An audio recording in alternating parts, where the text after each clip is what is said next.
Invasive European green crabs, one of the world's 100 worst invaders, have been detected in southeast Alaska. Invasive species are a big problem and have created growing concerns for Alaskans.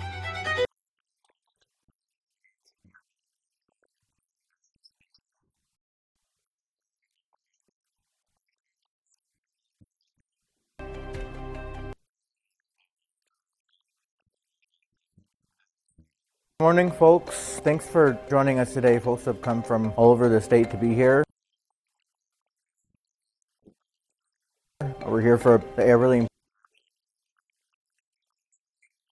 important reason. The European green crab is something that I think all of us care about because it impacts the resources that we care about that we're trying to protect. So looking forward to the next few days. I'm Ashley Lutto. I'm the Invasive Species Outreach and Education Coordinator for the Alaska region of U.S. Fish and Wildlife Service. And invasive green crabs threaten to move the way of life of all of Alaskans. They threaten our ecosystems, environment, and the cultural and recreational resources that we all rely on. European green crab arrived on the west coast of North America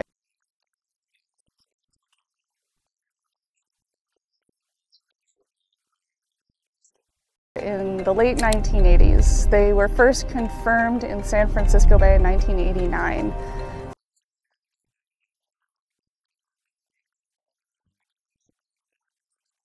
From San Francisco Bay, they've been able to spread primarily northward using currents that disperse their earliest life stages. And in that way, they spread up the west coast. By 1997-98, they were in Oregon, Washington, and British Columbia. And since that time, they've been continuing to spread.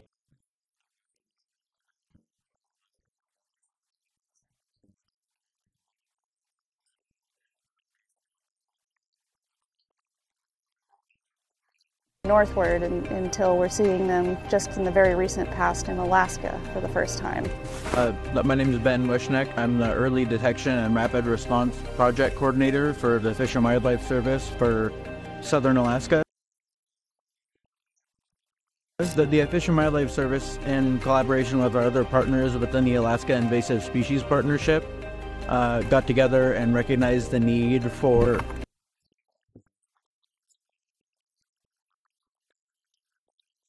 us to collectively respond to any new infestations of European green crab in the state. So the exercise that we're doing today over the next few days is going to try and accomplish getting everybody ready. So we have a plan that's written up,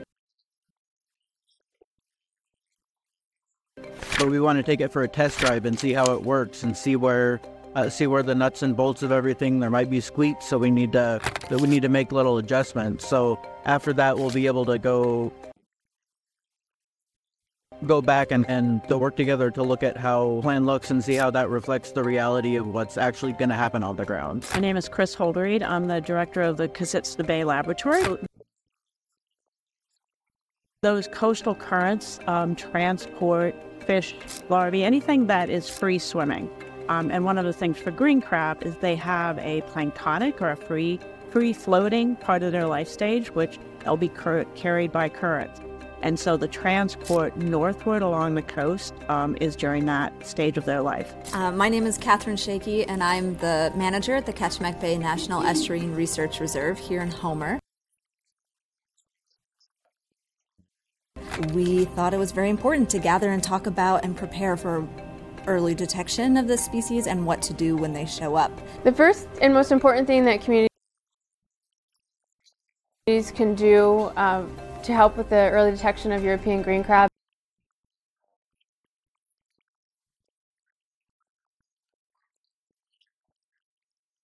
is to properly identify them. What the green crab looks like, so 5 spines, and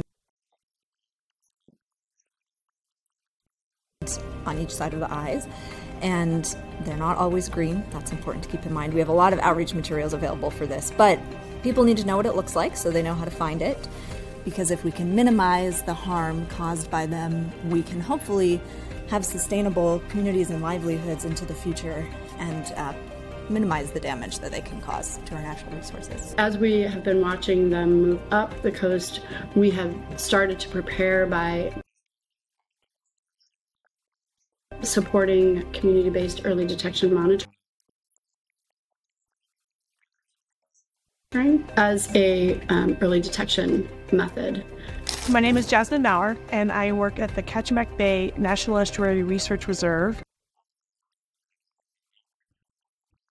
in Homer, Alaska. I am the Harmful Species Program Coordinator, and we monitor for marine invasive species and harmful algal blooms in Kachemak Bay. European green crab impacts on the east coast of the United States. Their numbers have impacted and a major contributing factor to the collapse of the soft-shell clam industry on the east coast of the United States. Response to the threat of invasive European green crab, it's not going to be a one agency or a one-person response in the state of Alaska. And having everyone working together and doing what they can,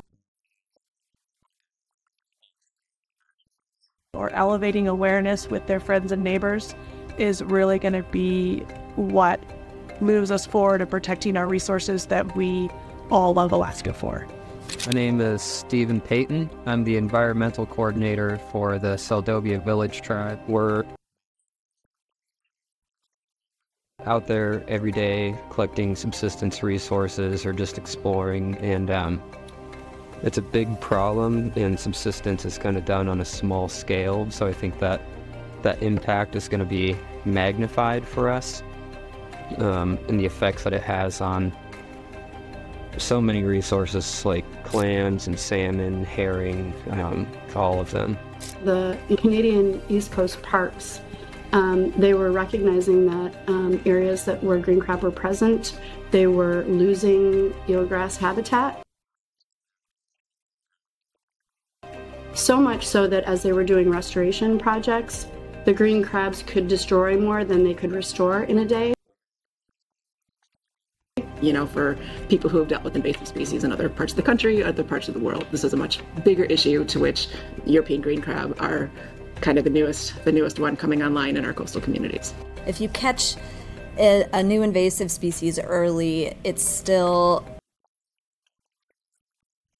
possible to eradicate it entirely, or it requires it's a low-cost activity or requires a small amount of resources to get in there and reduce the population significantly.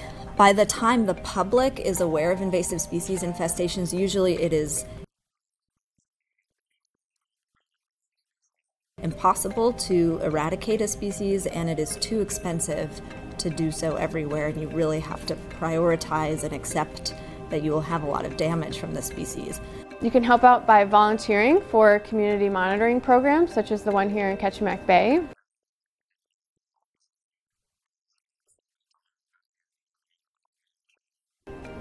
You can do molt walk surveys, even something as simple as while you're out for a walk along the beach. You can be looking down at crab shells that you find, and if you find something that looks like a European green crab, report it. And that's another really important part. And if we find it early, then we can concentrate our efforts on key trapping locations to reduce the populations and hopefully protect our eelgrass habitat, protect our shellfish. My name is Tammy Davis. I'm the Invasive Species Program Coordinator for the Alaska Department of Fish and Game. European green crab could potentially have very drastic impacts on those areas, and you can make a difference. You can be part of the solution. So just looking for green crabs when you're out in the water can potentially change how negative the impact is.